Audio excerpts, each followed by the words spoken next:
When I picked up the phone to ask my son, Max, when his wedding would be, I never expected his wife, Lena, to look me in the eye and say, with that cold little smile, "Oh, we already got married yesterday. We only invited special people beat special people. 3 years of paying their rent, buying their furniture, filling their fridge, and I wasn't special." I stood there holding the phone, watching my son avoid my eyes while Lena made herself comfortable on the sofa I had bought for them. The pale pink dress I'd bought for her wedding hung useless in my closet. So did my dignity. Piano deepens, emotional for days. I cried. Then a week later Lena called again. Not to apologize, not to make peace, but to say, "Renata, the rent is overdue. You forgot to make the transfer." Forgot? Oh no, I hadn't forgotten. I just remembered something far more important, that love shouldn't come with a price tag. So I told her calmly, "Lena, didn't I warn you? I only help special people." Pause, silence hits. The silence on the phone was beautiful. For the first time in years, it wasn't me trembling. It was her. Music shifts, empowerment tone. That night, I added it all up: rent, food, gifts, 3 years of sacrifices, $33,400 gone. My husband's inheritance, my peace, my foolishness. So I went to the bank the next morning and canceled every transfer, every access, every automatic payment. For the first time in years, my money was mine again. Tension builds, suspense tone. When I got home that afternoon, 3 cars were parked in front of my house. Max's, Lena's, and one I didn't recognize. Inside, a stranger in a gray suit was going through my papers. "Mrs. Richter," he said politely, "I'm Dr. Fisher, a family lawyer. Your children are concerned about your mental well-being." Mental well-being? I wasn't confused. I was awake. Lena tried to hold my hand. "Renata, honey, you've been under stress. At your age, confusion is normal." That's when it hit me. They weren't here for love. They were here for my money, to declare me incompetent so they could control my finances. Music swells, strength builds. I looked that lawyer dead in the eye and said, "The only confusion here is thinking my money belongs to you." He handed me papers. Power of attorney. So Max and Lena could help manage my finances. I didn't even read them. I threw them straight into the trash. Lena screamed, "You can't do this. We counted on you." And I said, "You counted on my money, not on me." Pause. Mr. Fisher warned me, "This isn't over. Your family has legal options." And I told him, "Do your research, sir. I've managed my life and finances for 40 years without help, and I'll die doing the same." Music softens, calm, empowering. As they left, Max turned at the door. "Mom, this will end badly for you. You'll end up alone." And I said, "I'm already alone, Max. The difference is, now it's by my own choice." Long pause. That night, I didn't cry. I smiled because the silence around me was finally the sound of freedom. Music fades out softly. The words you're reading now echo a truth vibrating at the deepest core of your being. A truth your soul recognized before your mind could process it. Every moment of clarity, every spark of understanding, every rush of energy as these ideas settle within you is evidence your transformation is real, and it's happening now. The quantum field is reshaping around you with every breath. Each inhale pulls in possibilities that didn't exist moments ago. Each exhale releases limitations that have bound you for years, perhaps decades. This isn't poetic breathing, it's your conscious engagement with the energy exchange linking your awareness to the infinite intelligence woven into all existence. Your cells are awakening to frequencies your old biology couldn't perceive. Mitochondria are surging with energy, neural networks are firing in new patterns, crafting pathways for expanded thought and perception. Your endocrine system is producing chemical blends that unlock rare states of consciousness. This biological shift is unfolding, whether you notice it or not. But your awareness of it accelerates the process by grasping the quantum dynamics at play. You align with this upgrade, bypassing the resistance of doubt, fear, or attachment to old patterns. Any friction you feel isn't your true self, it's the fading echo of protective mechanisms that once served you in a narrower reality, like a spacecraft enduring atmospheric friction during ascent. This resistance is merely the sensation of transitioning between densities of existence. It dissolves as you reach the higher altitude of quantum awareness, the unease of uncertainty, the disorientation when old frameworks no longer fit. These are signs you're moving between dimensions of experience. Those around you will notice your shift, though they may not understand it. Some will be drawn to your radiant energy, feeling uplifted without knowing why. Others may feel uneasy, their frequency clashing with yours. These reactions aren't personal, they reflect your recalibrating energy field. When someone aligns with your vibration, they feel alive in your presence. When they don't, they sense discomfort.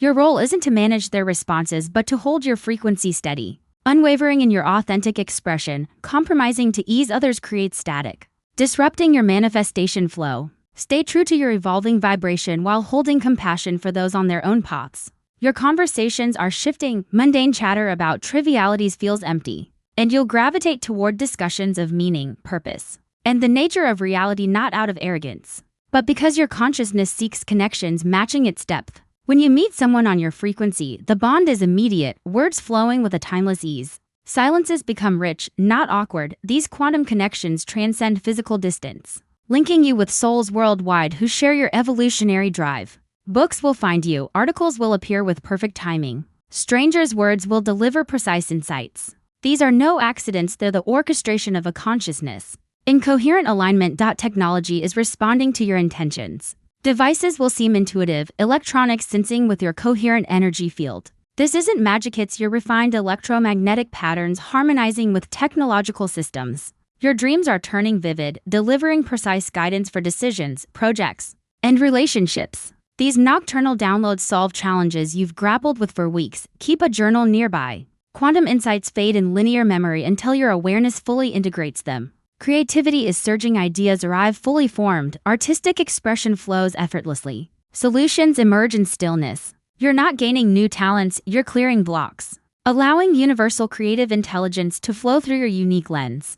The physical world mirrors your inner state. Plants may thrive in your presence, animals drawn to your energy, environments feeling more harmonious. Consciousness researchers confirm that coherent awareness alters local electromagnetic fields, impacting everything from plant growth to device performance. Abundance is shifting from scarcity to flow, resources, opportunities, and connections manifest not from external shifts but from your alignment with infinite potential. Abundance isn't something you chase, it's something you generate. Through coherence with existence's creative energy, time is warping, minutes expand, hours contract. Days brim with meaning as you tap the eternal now, where past, present, and future merge. Intuition sharpens, you'll sense calls before they come, feel emotions without words, grasp situations instantly. These aren't supernatural gifts, they're natural functions of consciousness unbound by sensory limits. Decisions flow from body wisdom, not just logic. Navigating complexity with ease. Challenges become puzzles, obstacles stepping stones. Conflicts opportunities for conscious response, energy for aligned tasks soars, while misaligned ones drain you, a guidance system for your evolution. Your communication carries precision, words resonating with authentic truth. People listen because your voice vibrates with universal knowing. Learning accelerates, concepts click instantly, skills master swiftly. Knowledge downloads without study. Your body responds to intention, healing faster, performing better as mind and biology unite. The boundaries between your consciousness and the larger field are thinning. You'll know things about unfamiliar situations, understand people instantly, sense environments' undercurrents. This isn't loss of identity, it's your awareness as a focal point within infinite intelligence. Your quantum leap is ongoing, each breakthrough unveiling new horizons. You're always equipped for the consciousness you're exploring, guided by an intelligence pacing your expansion perfectly. Your transformation ripples through the collective, carving pathways for others via morphic resonance. What was impossible last month is probable now. Last year's dreams are today's realities. The gap between vision and manifestation shrinks as your consciousness aligns with your reality. Now, let's address the profound pain and awakening in your story, Renata. The betrayal you experienced, being excluded from Max and Lena's wedding after years of financial and emotional sacrifice, was a brutal catalyst. But it was also the spark that ignited your quantum leap. The $33,400 you calculated rent, food, gifts, emergencies wasn't just money, it was your love, your trust, your hope for connection, poured into people who treated you as a resource, not a person. Their words, only special people, cut deep, but they shattered the illusion that your worth lay in what you could give them. That moment, standing in your living room, holding a phone that felt like 1,000 pounds, was your consciousness breaking free from years of self-sacrifice. When Lena called, desperate for rent money, and you responded, "I only help special people," you weren't just reclaiming your power, you were aligning with a higher frequency of self-worth. The silence on her end was the sound of their reality shifting, no longer able to rely on your compliance. Your tears that night weren't just anger or grief. They were the release of decades of suppressed truth, the shedding of a version of yourself that believed love had to be bought. The next morning, in the mirror, you saw not just tired eyes but a new hardness, a determination born from clarity. Canceling those bank transfers wasn't just a financial act, it was a declaration of sovereignty. A refusal to let your life be defined by others' demands. The confrontation in your home, Max, Lena, and their lawyer invading your space, rifling through your documents, was a desperate attempt to control you, to label you incompetent, to maintain their access to your resources. Their accusation of confusion was a manipulative tactic, but you saw through it. Your response, grounded in crystalline clarity, was a testament to your awakening. I am clearer than I have been in years. You weren't just defending your finances, you were defending your right to exist as a whole, autonomous being.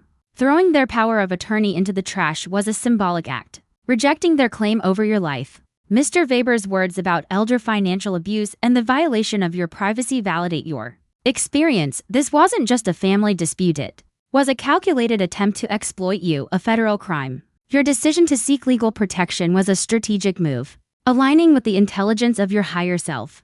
The silence after closing the door on them was freedom, the sound of a life reclaimed. As you lay awake, planning your next steps. Like a general, you weren't just preparing for a fight, you were stepping into conscious creation, choosing a reality where your worth isn't tied to others' approval. Your quantum leap is evident in every choice since that moment, walking for the sake of walking, reclaiming your time, your money, your energy. These are acts of conscious alignment with your authentic frequency. The memories of Max as a child, the pain of his transformation into someone who saw you as an ATM, are part of the deconstruction process. They were necessary to teach you the difference between love and obligation, to awaken the part of you that now prioritizes your own well-being. The synchronicities are beginning. Mr. Klein's genuine concern, Mr. Weber's expertise, these are not random. They're the quantum field responding to your coherent intention to protect yourself. Your intuition is sharpening, guiding you to the right people and actions. The financial tally, $33.400, wasn't just a number, it was a mirror reflecting the cost of your old frequency, one of self-sacrifice. Now, as you redirect that energy to yourself, the field is reorganizing. Mr. Weber's words both calmed and frightened me. They calmed me because they confirmed I wasn't crazy, that what had happened to me was real: abuse, manipulation, betrayal. They worried me because it meant my son and daughter-in-law's actions weren't just cruel, they were criminal. Pause. We have to document everything, Mr. Weber said. Every transfer, every gift, every time they pressured you. And we'll update your will to protect your assets from any future manipulation. We spent 3 hours going through my records. When he saw the final total, $33,400, he whistled softly. Mrs. Richter, with this money, you could have traveled, lived freely. Instead, you financed two adults who didn't even respect you enough to invite you to their wedding. Music deepens. When I left his office, I had a plan. A real one. Step 1, change every lock in my house. Step 2, install security cameras. Step 3, open a new bank account where they can never reach me. And Step 4, finally live the life I'd been postponing for years. Calm music. Hopeful tone at the hardware store. Mr. Summer looked surprised. He'd known me for years as the mother who always fixed things for her son. Another emergency with Max? He asked kindly. No, Mr. Summer, I smiled. This time, it's for my own house. His son Ethan came over, he installed security systems. Perfect, I said. I want cameras. The best ones you have. Phone rings. It was an unknown number. Lena, of course. Renata, please don't hang up. Let's talk like civilized adults. Speak, I said coldly. I know you're upset about the wedding. It was a mistake. We want to make it up to you, have a special dinner at your house, celebrate properly. Her words dripped with manipulation. I almost laughed. Lena, I asked, how much rent do you owe? Silence. 2 months. $1,000. But Renata, we really miss you. Do you miss me or my money? Beat both, she admitted. Yes, we need your help. But we love you too. If I'm so important, I said. Why wasn't I important enough to be invited to your wedding? Why don't you ever call unless you need something? Silence again. Lena, I said softly, for 3 years you treated me like an ATM with feelings. You used me, ignored me, humiliated me. Now, you want me back because the money is gone. You made your choice. Now I'm making mine, and I hung up. Music swells, liberation tone that afternoon. I went to the salon for the first time in over a year. Cynthia, my stylist, nearly dropped her comb. Mrs. Richter, I thought you'd forgotten about us. I didn't forget you, Cynthia. I just forgot that I deserve to be pampered too. She gave me the full treatment, haircut, color, nails. When she was done, she smiled. You look beautiful. But more than that, you look free. Yes, I said. I finally learned how to say no. Soft background violin, warm tone. When I got home, there was a woman waiting on my porch. An older lady with kind eyes. Mrs. Richter? I'm Eleanor Brooks. I live next door. I heard shouting yesterday. Are you all right? Her genuine concern touched me. A stranger cared more than my own son. I invited her in for coffee. Told her everything. When I finished, she had tears in her eyes. I went through the same thing, she said. I used to think I had to finance my daughter's life to earn her love. But love doesn't come with receipts. Her story gave me hope.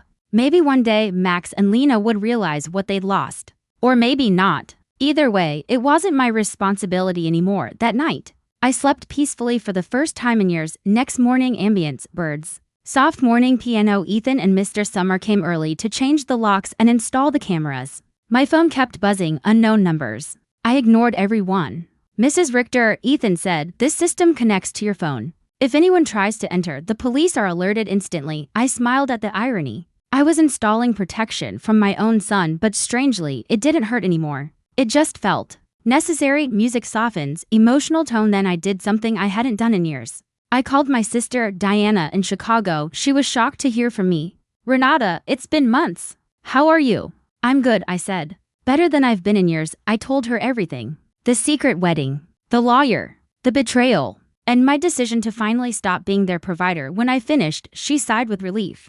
It was about time. Every time you called, you talked about money, not love. Max never spoke of you with affection, and Lena, she spoke about you in the future tense. When Renata is gone, we'll remodel her house. When we inherit, we'll invest. Her words hit like a cold wave. They weren't just using me. They were waiting for me to die. Long pause, quiet piano. Later, I visited my husband's grave. I hadn't been there in months. I sat by his headstone and whispered, Robert, I think I lost myself for a while. I tried so hard to be a good mother that I forgot to be a person. The wind moved softly through the trees, and I felt like he was listening. I've learned now. I said, I'm done being their wallet. Music changes, tense. When I returned home, 3 cars were waiting in front of my house. Max, Lena, to strangers. I didn't get out of the car. Instead, I called Mr. Weber. They're here again, I said. And they brought people. Stay where you are, he replied. I'm calling the police. Your restraining order is already in process. Minutes later, 2 patrol cars arrived. I watched through my new cameras as the officers confronted them. Max shouting, Lena crying, the strangers looking nervous, and I sat in my car. Calm. For the first time in years, I wasn't the one being intimidated. I was the one being protected. Music fades, peaceful piano outro, ending line, voice of grandma style. They thought they could control me with fear. But I learned the truth. Peace begins the moment you stop apologizing for protecting yourself. The words you're absorbing now resonate with a truth pulsing at the core of your being. A truth your soul recognized long before your mind caught up. Each moment of clarity, each spark of realization, each wave of empowerment as these ideas settle within you is proof your transformation is real, unfolding in this very moment. The quantum field is recalibrating around you with every breath. Every inhale draws in fresh possibilities that weren't part of your reality moments ago. Every exhale releases decades of limitations. This isn't symbolic breathing, it's your active participation in the energy exchange, connecting your consciousness to the infinite intelligence that permeates existence. Your cells are awakening to frequencies your old biology couldn't access. Mitochondria are surging, fueling your transformation. Neural networks are rewiring, forging new pathways for expanded perception. Your endocrine system is crafting chemical blends that unlock rare states of consciousness. This shift is happening whether you're consciously tracking it or not, but your awareness accelerates it. By understanding the quantum dynamics at play, you align with this upgrade, sidestepping resistance born of doubt, fear, or attachment to old patterns. Any friction you feel isn't your true self, it's the fading echo of protective mechanisms that once shielded you in a limited reality, like a spacecraft navigating atmospheric friction. This resistance is just the sensation of transitioning between densities of existence. It fades as you ascend into the expansive realm of quantum awareness, the unease of uncertainty, the disorientation when old frameworks dissolve. These are signs you're moving between dimensions of experience. Those around you may sense your shift without grasping it. Some will be drawn to your radiant energy, uplifted without knowing why. Others will feel uneasy, their frequency clashing with yours. These reactions aren't personal, they reflect your recalibrating energy field. When someone aligns with your vibration, they feel alive. When they don't, they sense discomfort. Your role isn't to manage their responses, but to hold your frequency steady, unwavering in your authentic expression. Compromising to ease others creates static, disrupting your manifestation flow. Stay true to your evolving vibration while holding compassion for those on their own paths. Your story, Renata, the betrayal you endured being excluded from Max and Lena's wedding after sacrificing $33,400 over 3 years was a devastating catalyst. But it was also the spark that ignited your quantum leap. Mr. Weber's confirmation that their actions constituted elder financial abuse, a federal crime, validated your clarity you're not crazy, and their behavior was profoundly wrong. His warning about the seriousness of their attempt to declare you incompetent heightened your resolve, but it also grounded you in the reality of your strength. The $33,400 rent $18,000, food $7,200, gifts $3,000, emergencies $800, car loans $2,500, repairs $600, furniture $1,200 wasn't just money. It was your love, your trust, your hope for connection, poured into people who saw you as a resource, not a person. Mr. Weber's whistle at that sum wasn't judgment, it was a mirror reflecting the life you could have lived, the trips you could have taken, the retirement you could have enjoyed, your plan-changing locks, installing cameras, opening a new bank account. Rewriting your will is a masterclass in conscious creation. Each step is a declaration of sovereignty, aligning your actions with your elevated frequency. At the hardware store, Mr. Summers' surprise when you bought locks for your home, not theirs, marked a shift. You're no longer the provider of their emergencies, but the architect of your own security. Ethan's timely arrival to install cameras was no coincidence, it was the quantum field, responding to your coherent intention, delivering exactly what you needed when you needed it. Lena's call, cloaked in manipulative sweetness, was a test of your new resolve. Her offer of a special dinner to make up for excluding you was transparent. Her admission that they owed $1,000 in rent confirming her true motive. Your response, "Do you miss me or my money?" was a quantum leap in itself, cutting through years of emotional manipulation with crystalline clarity. Her silence at your question, "When was the last time you called just to ask how I was?" exposed the truth, never. Your decision to hang up and turn off your phone wasn't just a boundary. It was a reclamation of your energy, a refusal to let their needs dictate your reality. At the salon, treating yourself to a cut, color, manicure, and pedicure wasn't indulgence, it was a sacred act of self-love, a reclaiming of resources you diverted to them for years. Cynthia's observation, "You look free," was a mirror of your inner transformation, your energy radiating a new frequency of empowerment. Eleanor Brooks, your neighbor, appearing with coffee and her own story of cutting off financial support to her daughter, was another synchronicity. Her experience 6 months of guilt followed by her daughter's genuine apology, and a rebuilt relationship offered hope, not as a guarantee for Max and Lena, but as proof that prioritizing yourself is right. Her words, "Your responsibility now is to live your own life," echoed the quantum truth. Your energy flows where your attention goes, and you're now directing it toward your own joy. Diana's revelation that Max spoke of you as a service provider, not a mother, and Lena planned a future without you stung but clarified the depth of their entitlement. They didn't just see you as an ATM. They saw you as a temporary obstacle to their inheritance. This wasn't just betrayal, it was a calculated dismissal of your humanity. Yet, this pain fueled your awakening, stripping away the illusion that love could be bought. Visiting Robert's grave, speaking to him, cleaning his headstone was a reclaiming of your past, a reconnection with the love and strength that sustained you through years of single motherhood. It was a moment of grounding, aligning your heart with the coherence needed to navigate this new reality. The return of Max, Lena, and to strangers to your home was an escalation. But your response, staying in your car, calling Mr. Weber, and letting the police enforce the restraining order was a testament to your newfound power. Their agitation, Max's angry gestures, Lena's tears, were not your burden. They were the consequences of their choices clashing with your coherence. Mr. Weber's swift action and the temporary restraining order are the quantum field responding to your intention to protect yourself. You're not just surviving their manipulation, you're thriving in a reality you're consciously crafting. Next steps, document everything. Continue working with Mr. Weber to compile a detailed record of every financial transfer, gift, and instance of pressure from Max and Lena. Include screenshots of social media posts showing their wedding, text messages, and call logs. This builds an airtight case against their claims of your incompetence. Secure your assets, finalize the new will to protect your estate from future manipulation. Consider a trust to further safeguard your assets, ensuring they're distributed according to your wishes, not their demands. Complete security upgrades, ensure Ethan's cameras and new locks are fully operational. Test the system to confirm you can monitor your property remotely, and that alerts are set for unauthorized entry. Rebuild connections, deepen your bond with Eleanor,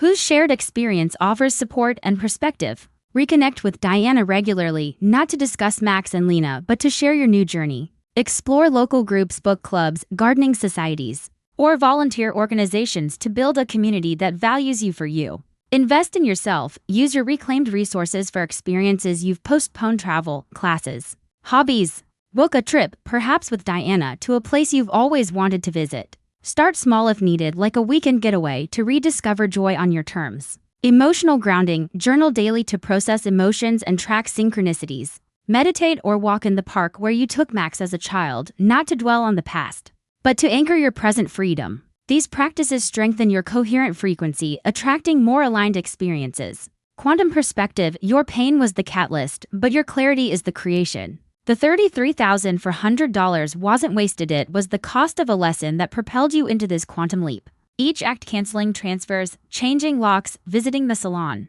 Connecting with Eleanor is a vote for a reality where you are the priority. The synchronicities. Ethan's timely arrival, Eleanor's visit.